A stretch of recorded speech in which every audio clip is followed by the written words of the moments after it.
Agora vamos falar sobre os arranjos eletrônicos. Primeira coisa que a gente vai falar é sobre a repulsão dos pares de elétron. Esses pares esterativos eles influenciam na forma da molécula. Por quê? Porque se você lembrar da física, o que é que acontece com cargas iguais? Cargas iguais, você vai ter força de repulsão e cargas opostas você tem força de atração.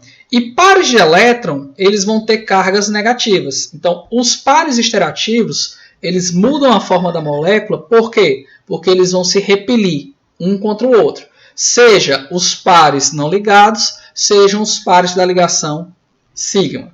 Então, o arranjo eletrônico ele vai determinar a posição espacial dos elétrons esterativos, como é que eles vão ficar. E quais são as possibilidades dele ficar? Então, aqui a gente tem os arranjos mais comuns para os átomos. Então, aqui vai variar de acordo com o número de pares esterativos. Quando a gente tem dois pares, a gente já viu que a hibridação vai ser sp. Como é que dois pares de elétrons vão ficar espacialmente? Imagina que você tem esses dois balões, que são os dois pares esterativos. Quando você tenta aproximar um do outro, o que vai acontecer? Força de repulsão. Eles tendem a se afastar e a ficar o mais distante um do outro. Como é que eles vão ficar o mais distante um do outro? Em lados opostos. Então, se você pegar esses átomos aqui e ligar, você vai ter um segmento de reta, ou seja, uma linha. Por isso que esse tipo de arranjo ele é chamado de linear. Com relação ao ângulo que separa os pares esterativos, a gente vai ter um ângulo de 180 graus, que é característica desse tipo de arranjo. Já quando você tem três pares esterativos, a hibridação a gente já viu que vai ser sp2. Quando você tem três balões, a distância mais estável para eles é essa daqui. É como se eles estivessem formando um Y. Se você comparar essa estrutura do balão com essa estrutura aqui, você vai verificar o quê? Se você pegar os pares da ponta e ligar um com o outro, o que você vai obter aqui? A figura de um triângulo. Então, os pares esterativos eles vão ficar como se fosse uma disposição de triângulo. Por isso que essa estrutura é chamada de estrutura trigonal. Característica. Quando você tem esse triângulo, o ângulo entre os pares esterativos vai ser 1/3 de uma circunferência.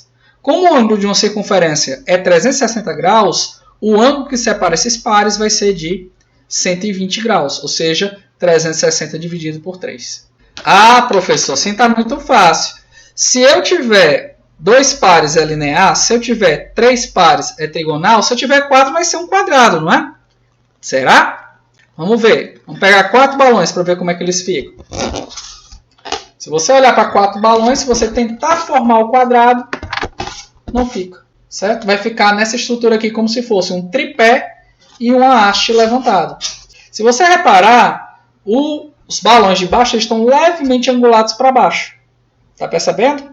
Então, a estrutura não é bem de um quadrado. E que estrutura é essa? É essa que estamos vendo aqui, ó, onde você tem um par, 2 pares, 3 pares, 4 pares. Professor, que estrutura é essa? Se você ligar os 3 de baixo, a gente vai obter a estrutura de um triângulo. Se eu juntar as pontas do triângulo agora com a parte de cima, o que eu vou obter? Uma figura parecida com uma pirâmide de base triangular. Então, como ele é uma figura tridimensional, ele vai receber o nome que a matemática dá para figuras tridimensionais. Normalmente são alguma coisa terminada em edro.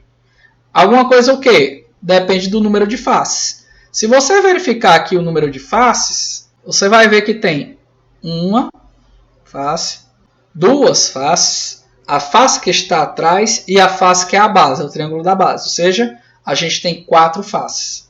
Portanto, o nome dessa figura é tetraedro. Professor, quanto é o ângulo que separa os pares do tetraedro? Vai ser de 109,5 graus. Professor, e se eu tiver 5 pares? Se você tiver 5 pares, a gente vai fazer agora uma combinação. Pegando o quê?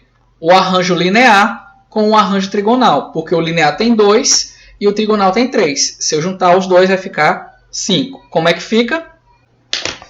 Então, misturando, eu vou encontrar essa figura aqui. Se você for ver, é simplesmente a mistura do linear, que está aqui no vertical, com o trigonal, que está aqui no horizontal. 2 ligações, 3 ligações. 2 pares esterativos, com 3 pares esterativos aqui no centro. Tranquilos? Professor, que figura é essa? Vamos olhar aqui para o desenho. A gente vai ter os 3 pares esterativos aqui. A gente pode começar ligando os do centro, um com o outro, obtendo um triângulo. Se eu ligar o triângulo com a ponta de cima, a gente vai ter uma pirâmide, ou seja, um tetraedro. Se você ligar as pontas da pirâmide agora com a ponta de baixo, você vai ter uma segunda pirâmide. Uma para cima e uma para baixo. E a base das pirâmides tem a forma de um triângulo. Por isso que a geometria ela vai se chamar de bipirâmide, devido às duas pirâmides, e trigonal por causa da forma da base delas. No caso da estrutura bipirâmide trigonal, ela vai ser a única que tem 2 valores de ângulo para o arranjo. Quais são? O ângulo entre o par que está na vertical com a horizontal, ele vai ser de 90 graus, um ângulo reto. Já o ângulo que está aqui no plano horizontal, ele vai ser o mesmo ângulo da trigonal, que vai ser de 120 graus. Beleza? E quando você tiver 6 pares esterativos, uma hibridação do tipo sp3d2, a gente vai ter 6 pares esterativos. Vamos fazer agora a mistura do tetraedro com o linear. Fazendo essa mistura, vamos lá, mistura. Você vai ter essa forma aqui. Então você vai ter o linear como se fosse no eixo vertical. E aqueles 4 que estavam do tetraedro original, eles, devido à repulsão desses 2 pares de elétrons do vertical, eles conseguem ficar no plano como se fosse um quadrado. Então, se eu ligar os 4 pares que estão no plano, eles vão formar um quadrado. Se eu ligar agora os pares que estão no plano com o par que está em cima, eu vou formar uma pirâmide, tipo as pirâmides do Egito, uma pirâmide de base quadrada. Se eu ligar também os pares que estão no plano com o par que está embaixo, eu vou ter uma segunda pirâmide. Essa segunda pirâmide, se eu juntar com a primeira, vai formar uma bipirâmide de base quadrada, ou então conhecido como arranjo octaédrico. Com relação aos ângulos, o arranjo octaédrico, todos os ângulos entre os pares esterativos, eles vão ser iguais e de 90 graus.